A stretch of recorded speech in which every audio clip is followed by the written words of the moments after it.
मित्रांनो, आपल्याला दररोज काहीतरी नव्या कल्पना सुचत असतात आणि ते कल्पना येतात आणि जातातसुद्धा.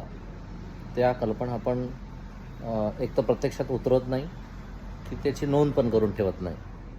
परंतु ही गोष्ट यातून लक्षात येते, आजवर जगभरामध्ये ज्यांनी ज्यांनी काहीतरी मोठी निर्मिती केलेली आहे, स्टार्टअप केलेला आहे, प्रोग्रेस केलेला आहे, कंपनी डेव्हलप केलेली आहे, तर त्या नवीन आयडियाने सुद्धा केलेली आहे, त्या नवीन थिंकिंगने केलेली आहे, त्यांच्या कल्पनेने केली आहे, त्यांच्या मनामध्ये जे नवीन काही गोष्टी निर्माण झाल्या तर त्यातून ते केलेलं आहे.